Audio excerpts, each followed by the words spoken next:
Meniscus. Meniscus ಅಂದ್ರೆ ಏನು? ಅದು ಒಂದು ಗಾದಿ ತರ ನಮ್ಮ ಮಂಡಕಾಲ್ನಲ್ಲಿ ಇರುತ್ತೆ. ನಮ್ಮ ಕಾರ್ಟಿಲೇಜ್ ಅನ್ನ ಪ್ರೊಟೆಕ್ಟ್ ಮಾಡತ್ತೆ. ಮೇಲಿನ ಎಲುಬು ಮತ್ತೆ ಕೆಳಗಿನ ಎಲುಬು ನಡುವೆ ಇದಿರೋದು ಮೆನಿಸ್ಕಸ್, ಮೀಡಿಯಲ್ ಅಂಡ್ ಲ್ಯಾಟ್ರಲ್. ಅದು ನಮ್ಮ ಕಾರ್ಟಿಲೇಜ್ ಅನ್ನ ಪ್ರೊಟೆಕ್ಟ್ ಮಾಡುತ್ತೆ.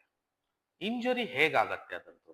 ಟ್ವಿಸ್ಟಿಂಗ್ ಇಂಜರಿ ಸ್ಪೋರ್ಟ್ಸ್ ಅಲ್ಲಿ ಕಾಮನ್, ಲೈಕ್ ಫುಟ್ಬಾಲ್, ಬ್ಯಾಡ್ಮಿಂಟನ್ ಅಲ್ಲಿ, ಕಬಡ್ಡಿಯಲ್ಲಿ ಆಗಲಿ, ವೇರಿಯಸ್ ಸ್ಪೋರ್ಟ್ಸ್ ಅಲ್ಲಿ ಅದು ಈಸಿಲಿ ಟೇರ್ ಆಗತ್ತೆ. There are numerous types of meniscal tear. ಕೆಲವೊಂದು ಸ್ಟೇಬಲ್ ಇರ್ತವೆ, ಕೆಲವೊಂದು ನಾನ್ ಸ್ಟೇಬಲ್, ಅನ್ಸ್ಟೇಬಲ್ ಇರ್ತವೆ. Grade 1, grade 2, grade 3 and many more types.